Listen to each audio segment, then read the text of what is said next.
Your friendly neighborhood host, JT Wheatley here again, back for another episode of the History of Comics podcast. This time, the history of war comics. The war genre is as old as fiction itself, and as long as humans have committed war against one another, we have always told tales about it, and like all other mediums, comic books were no exception. When Terry and the Pirates comic strip debuted on October 22nd, 1934, it used the Japanese invasion of China as its backdrop. Originally, it was just young Terry Lee who travels to China with reporter Paul Ryan to seek out a lost gold mine. Soon, they found themselves with an ever-growing roster of characters while taking on numerous pirates in the process, hence the name. One notable pirate was Femme Fatale Dragon Lady, who would later ally with Terry and his friends during World War II. The series was created by comic strip legend Milton Caniff, who over the course of his run would craft one of the great comic book strips of all time. He would win the first Cartoonist of the Year award from the National Cartoon Society in 1946 for his work on Terry and the Pirates, while reaching 31 million readers across newspapers nationwide. Caniff would also create Mail Call strip for military publications during World War II, running from January 24, 1943 to March 3, 1946. The series was essentially a gag strip with the lead character, the raven-haired Miss Lace, mixing it up with GIs. It was noted for sexy depictions of Miss Lace, who was so racist the strip couldn't pass the censor of the mainstream publications, but did better in the military ones. As the brass knew, a beautiful woman is already a great morale booster for men serving. After the war, Milton Caniff created another classic war strip, Steve Canyon, on January 13, 1947, about a World War II pilot who started a one-plane cargo service after the war, detailing his adventures with it. During the Korean War, he would re-enlist in the Air Force, and his pro-military stance would lead to the strip losing popularity during the Vietnam War. Nevertheless, while it never reached the heights of Terry and the Pirates, Steve Canyon would continue till 4 months after his creator's death, Milton Caniff, finally ending on June 4, 1988. With comic strips like this, it was only too long before the comic books, which were the original strips collected in magazine format, would follow suit. One of the first comic books, Famous Funnies, featured a war story in issue number 22 by Eastern Color, a one-page feature about the Battle of Manila Bay in 1936. It wasn't long before the genre soon started to gain popularity, as evidenced by the growing number of stories appearing in early comic book anthologies. K-51, a U.S. spy fighting the Germans in occupied Europe, first appeared in Wonder World Comics number 3 in 1939 by Fox Features. Speed Martin, an ace newsreel cameraman, appeared in The Funnies in issue number 45 in 1940, while American Ace was a skilled pilot and mining engineer involved in the war in Europe, debuting in Marvel Mystery Comics number 2 on 1939. Other comics were MLJ's Top Notch Comics in 1939, while Haley Publications did Sky Blazers in 1940, and Key Publications did Flying Aces in 1940. Considering a large number of comic book creators were Jewish at the time, their work in comic books reflected their views against Adolf Hitler and the Nazi Germany, leading up to World War II. Originally, Captain America Adventures was a war comic starting out by Joe Simon and Jack Kirby, two Jewish boys so incensed by Hitler that they had their hero punching out him on the cover in 1941, becoming Timely's first patriotic superhero. Soon, War Comics came out in 1940 from Dell, featuring a diverse roster of characters such as Secundor, the Robot Master, Skyhawk, and Scoop Mason, a war correspondent. The comic would later be renamed War Stories with issue number 5, and followed by Wings Comics and Flight Comics by Fiction House that same year. Liberty Scout Comics was released by Centaur in 1941 as well.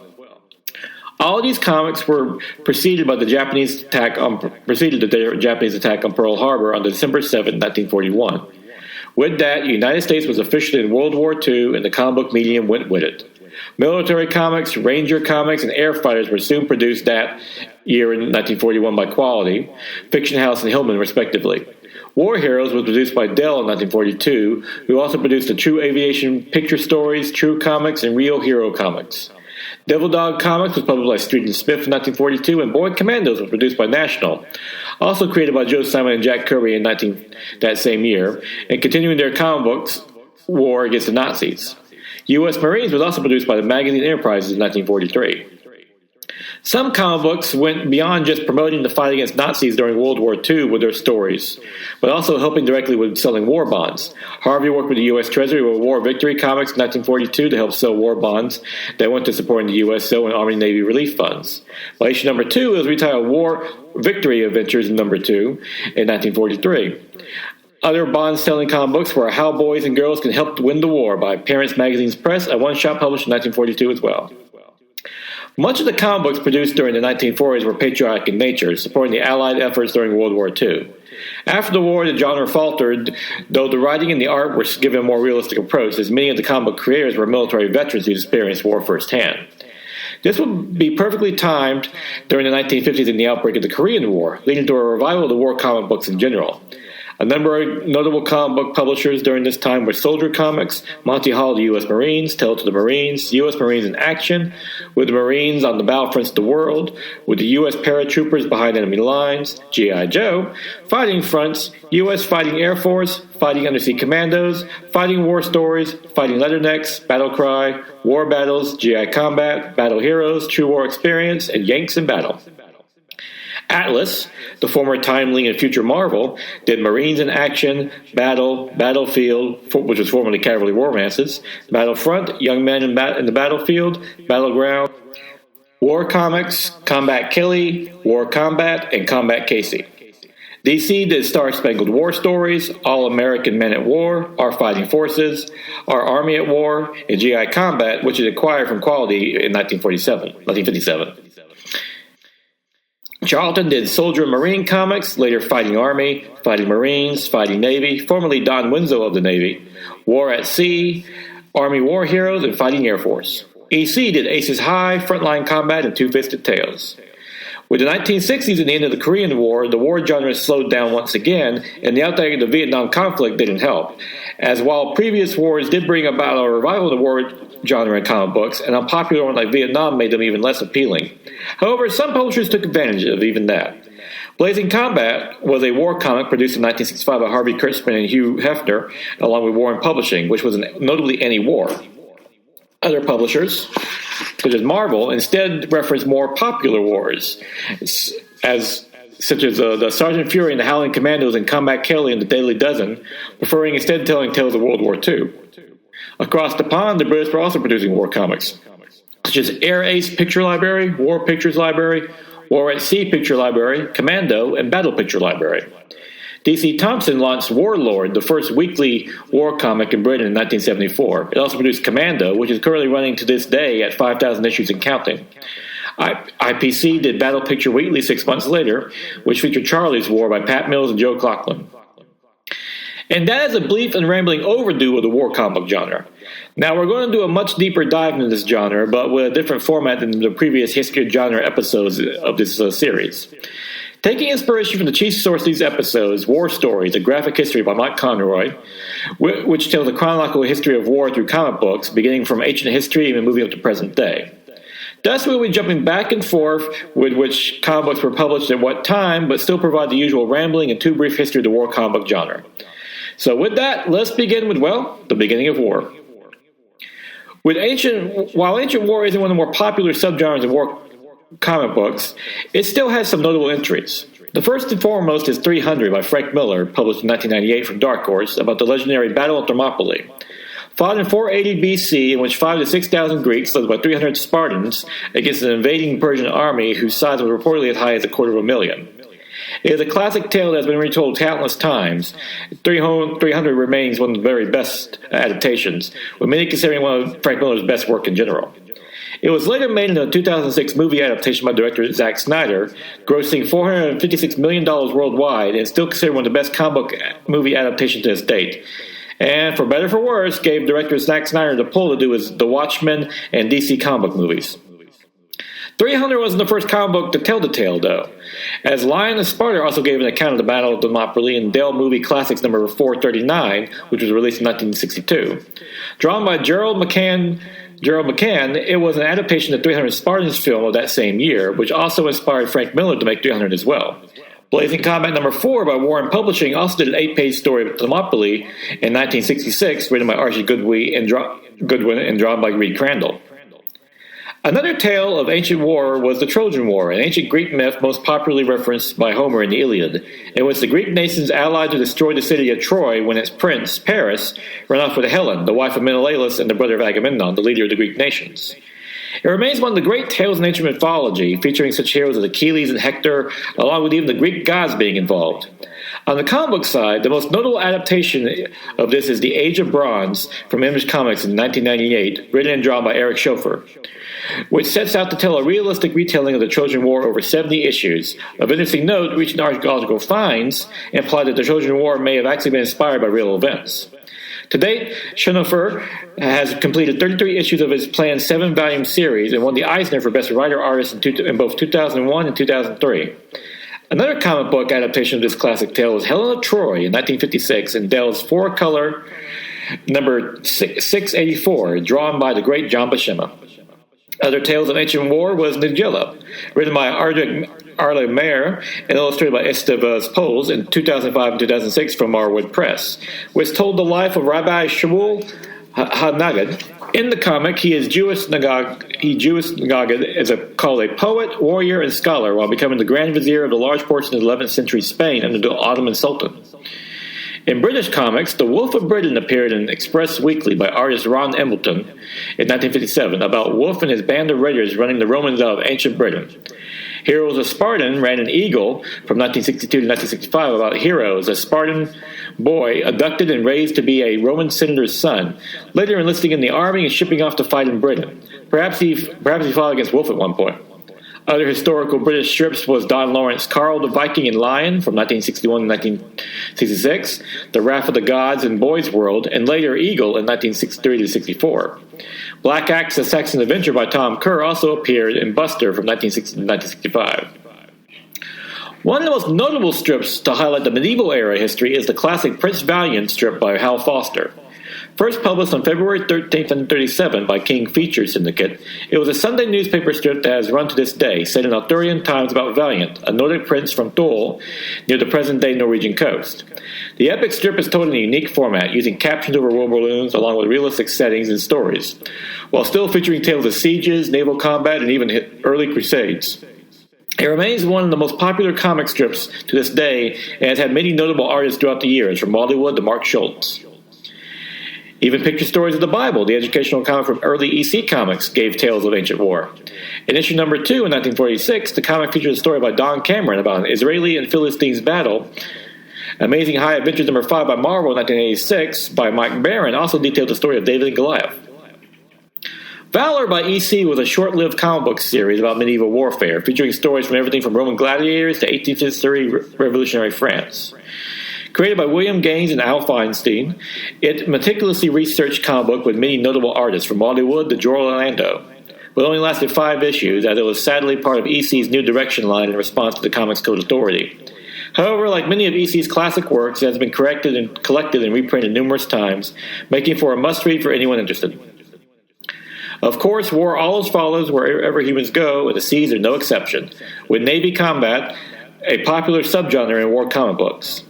Most popular of all those tales are Pirates, with Piracy being published in 1954 by EC. A bombastic series teaching everything we love about pirate tales, from sword fights to ship battles. Sadly, the series was released just before the implementation of the CCA, and despite the talent of such artists like Reed Crandall and Jack Davis, it would only last for 7 issues. Another was Pirate Comics in 1950 by Hillman, featuring Alpha the Slave Pirate, who fought the Romans in 52 AD. El Cazador, the Hunter, by writer Chuck Dixon, was also produced in 2003 by CrossGen. Released just after the hugely successful Pirates of the Caribbean movie, and thus became the company's fastest-selling first issue. However, it would quickly go down when CrossGen folded the next year and Disney acquired all their assets. My Monkey's Name is Jennifer was produced in 2002 by Ken Kirsten and SLG Publishing, which was, of all things, a pirate musical. Isaac the Pirate by Christopher Blaine and MBM was also produced around that same time. Most notoriously, though, there was Captain Piscones and his Pervert Pirates in Zap Comics in 1968 by Brent Mint and S. Clay Wilson. In his most notable place in history, though, is when Will Eisner read one of these stories at a convention where a pirate chops off another pirate's penis and eats it, nearly dissuading Eisner from working with Kitchen Sink Press. Luckily, Dennis Kitchen was able to convince him otherwise. Moving to the 19th century, one of the most popular historical figures to tell stories about was Napoleon Bonaparte, the dictator of France who nearly conquered all of Europe, and is still considered one of the greatest military minds of all time. True Comics detailed the Battle of Waterloo in 1942 by artist William McArdle in issue number 2, which saw his final defeat at the hands of a British army led by Duke Wellington and the Prussian army led by Field Marshal Blucher. Cavalcade of England covered the Napoleonic Wars in issue number 78 featured Napoleon himself in their segment Little Known Facts About Famous People. Max Bravo, the Happy Hussar, appeared in the Amalgamated Press and Son comic by Michael Butterworth from 1954 to 1957. Its title character, Max, is fooled into signing up and through a series of mishaps will rise up to the ranks and even befriend Napoleon himself. Amazing High Adventures by Marvel in 1985 by Al West featured Napoleon in issue number 3, where he personally intervenes to quell superstitions about his troops during the Egyptian campaign. Other tales of war at this time involved the Spanish Civil War in graphic classics published by Eureka Pub Productions and written by Antonio Caputo and artist Nick Miller about Sir Arthur Conan Doyle's Brigadier General. One of Doyle's lesser-known works, outside of Sherlock Holmes, the general was Etienne Gerard, and a possibly vain hussar officer in the French army in the Napoleonic Wars. Told over 17 short stories, it was meant to be a historical satire, with Doyle making fun of both the French and the English for Gerard's antics. Caputo and Miller continued this tradition by having Gerard ruin the Duke of Wellington's fox hunt. Frontline Combat number 10 in 1953 featured the Battle of Austerlitz by George Evans, detailing Napoleon's greatest military victory and tactical genius as he defeated the combined forces of both the Austrian and Russian armies on December 2, 1805. Valor dealt with the French Revolution in its first issue, detailing the events that led to Napoleon's eventual takeover of France with a story of a Haitian slave outwitting his generals. While Valor was a notable book from EC, it is less regarded as being part of the company's faded New Direction, which came just before it went under. A far more popular EC war book was Two-Fisted Tales, which featured multiple war stories of all eras, lasting from 1950 to 1955. A bi-monthly book, it would run for 24 issues in total, featuring writing by William Gaines and art by Harvey Kurtzman. Kurtzman was notable for his meticulous research, giving highly detailed drawings of weapons and troops at the time, whether the story was about World War II or the Roman Empire. He was also notable for his anti-war stance, as Kurtzman never wanted to glamorize war in the series, believing in a disservice to the readers. Kurtzman also created and edited Two-Fisted Tales' sister book, Frontline Combat, also at EC, another bi-monthly war comic premiering on July-August of 1951 and lasting to January 1954 for 15 issues. Like Two-Fisted Tales, Frontline continued Kurtzman's anti-war themes with issue number 4 of that series in 1952, featuring one of his favorite stories called Airburst, about a North Korean mortar patrol during the Korean War. Unique not only in taking the perspective of enemy troops, but also in refusing to depict the North Koreans in a racist manner, it remains a classic comic book story to this day, and one of the many examples of how EC Comics was a truly progressive company at the time. When the comic was ended in 1954, it would be replaced by EC with Aces High on March-April of 1955, another bi-monthly comic that was part of the New Direction line. Which is notable also in continuing its anti-war stance, it featured the talent of Al Feldstein and Wally Wood. Unfortunately, like the rest of the New Direction line, it will be canceled after just 5 issues. However, like many of EC's great traditions, Warren Publishing would continue the line of realistic anti-war comics with Blazing Combat, which was produced on October 1965 and lasted July of 1966 for 4 issues. Edited by Archie Goodwin, it would feature numerous great artists, including some from EC's, such as Reed Crandall and Joe Orlando. Like with the rest of Warren's comics, it avoided the CCA by being published as a black and white magazine, thus outside the comic book format. Despite these efforts, the series would have a short run, notably in the anti-war tale Landscape in issue number 2, which gave an sympathetic plight of an elderly Vietnamese farmer while casting the U.S. military in a negative light. It led to the book being banned from military bases, which was a large chunk of its leader base, with a boycott by the American Legion. Nevertheless, the series today is fondly remembered as one of the best war comics ever produced. Of course, the New World, which would later become America, would be ripe for war and conflict, and comic books had plenty of tales to tell about them. One story was from Independent Press was Jack Jackson, under the pseudonym Jackson, of Ripoff Press Comics, who produced graphic biographies of notorious outlaw John Wesley Hardin in Lost Cause, John Wesley Hardin, the Taylor-Sutton feud in the Reconstruction of Texas in 1998, and also Sam Houston, one of the founders of Texas, in the story Indian Lover, Sam Houston and the Cherokees in 1999. Jackson also produced The Alamo, an epic told from both sides in 2002, an authoritative and unsentimental look at the legendary battle in Los Tejanos in 1981, which covered 40 years of the Mexican and Texas warfare through the eyes of John Juan Chagin. Comanche Moon in 1979 detailed the death of the Comanche tribe. Outside of Texas, Comic Cuts did The Mohawk Trail by British artist Ron Embleton, produced in 1951 and 1952, about early frontier wars between the British and French colonial American. In 1953, Rogers Rangers was produced by Ron Embleton, about an independent infantry unit attached to the British Army during the French and Indian War. A real unit during the war, it was led by Major Robert Rogers, who trained his men in light infantry tactics for use in reconnaissance and special operations, and were highly successful because of it. The legendary unit remains the standard for special military operations to this day, inspiring British, Canadian, and U.S. forces, most notably today's U.S. Army Rangers, who still use the Rogers rules for ranging. These stories would also appear in, of all places, Disney's Mickey Mouse Weekly, where Ron Embleton told the story of Donald Drums, which also featured Rogers Rangers.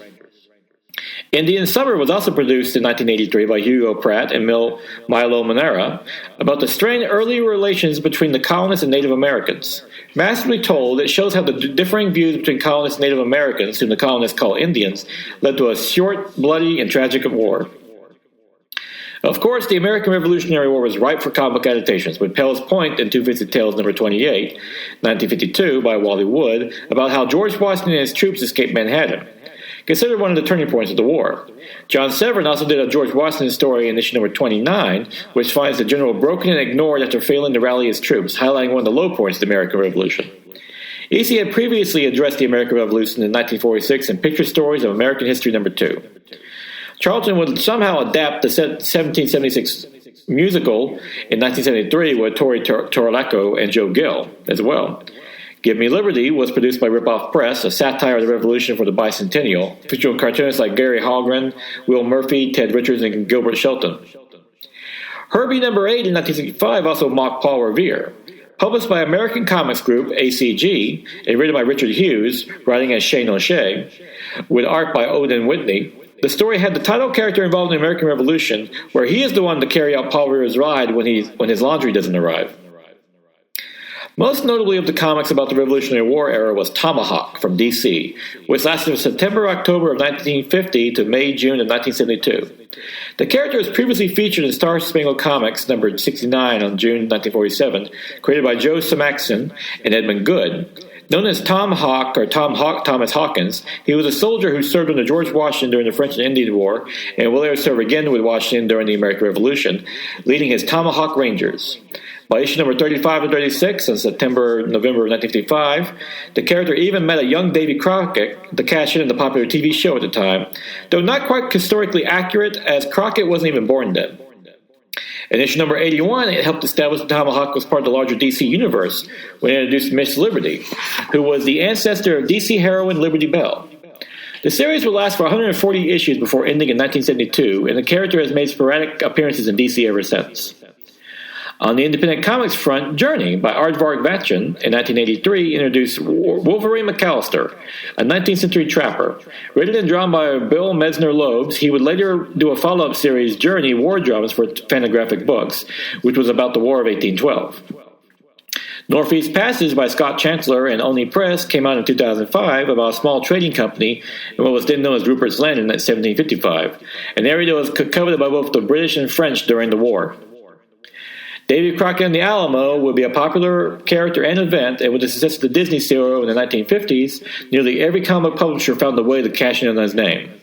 Davy Crockett at the Alamo was featured in 1955 in issue number 639 of Dale's four-color series. Jim Bowie, another popular figure from the Alamo, also featured in comic books, such as Classic Illustrated number 129 in 1955, while The Two-Done Kid in number 75 in 1965 at Marvel also referenced the Alamo. With the American Civil War, nearly every medium adapted tales of conflict, and comic books were no exception. EC's Two-Fisted Tales in Frontline Combat, with artist Harvey Kurtzman, hoped to chronicle the complete history over 7 issues of the series, but ultimately only produced 3. Wayne Van Sant adapted the classic Red Badge of Courage by Stephen Crane in 2005, about a young soldier struggling to fight in the Civil War.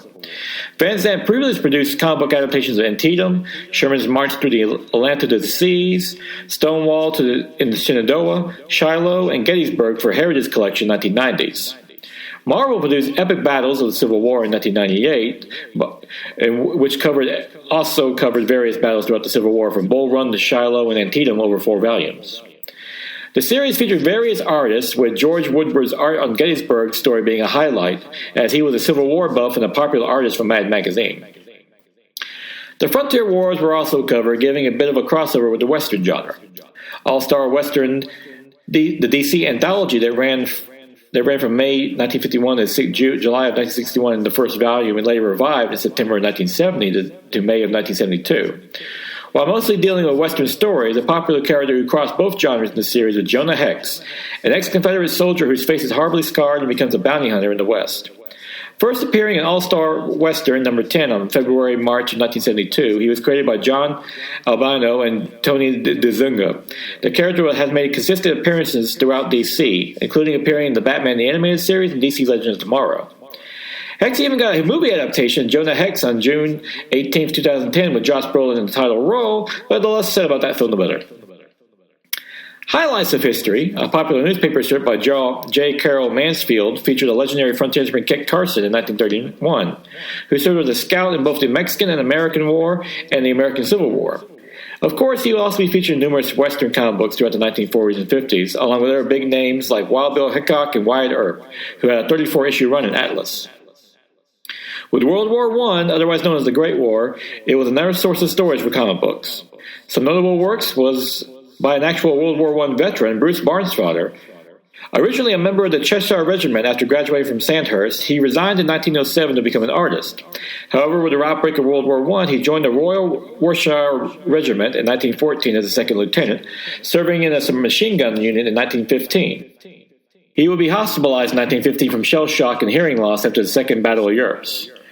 While recovering, Bairnsfather created the strip Bystanders, starring Old Bill, a curmudgeonly soldier serving in the trenches.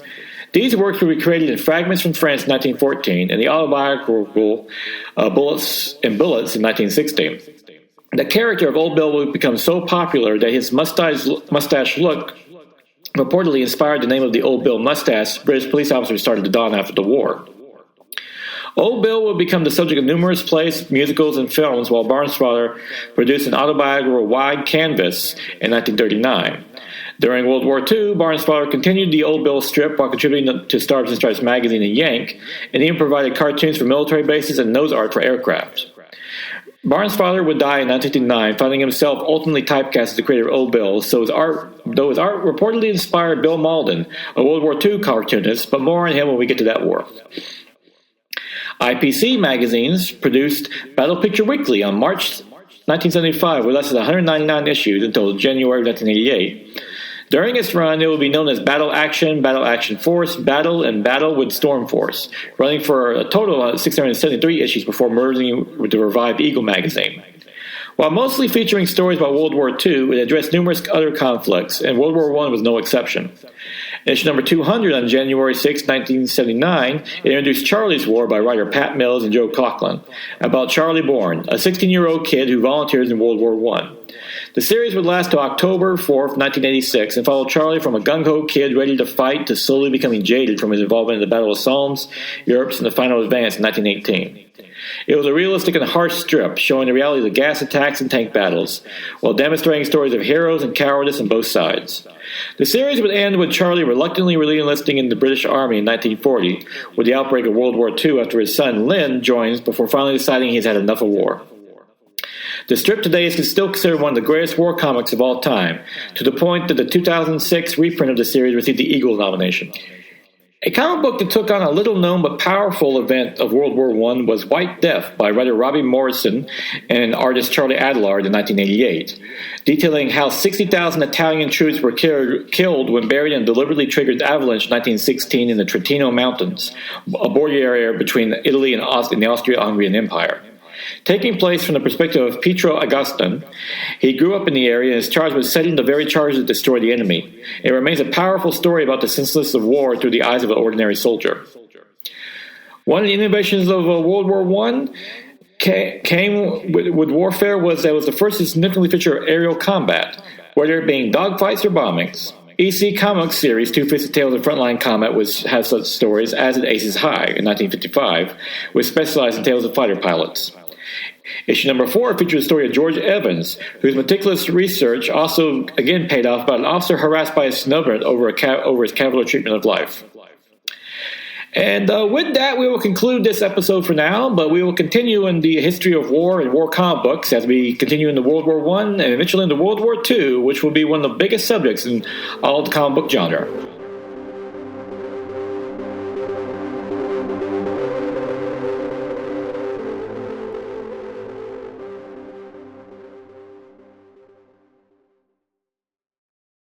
My name is Mark McCrae, and I'm the author of The Best Saturdays of Our Lives. I'm Dan Klink, co-host of the Best Saturdays of Our Lives podcast. The Best Saturdays of Our Lives features programming trends from the 1966 television season all the way through the last hurrah of the early digital age of the 1990s. On the show, if it's animated, we talk about it. Order your signed copy today at tbsool.com.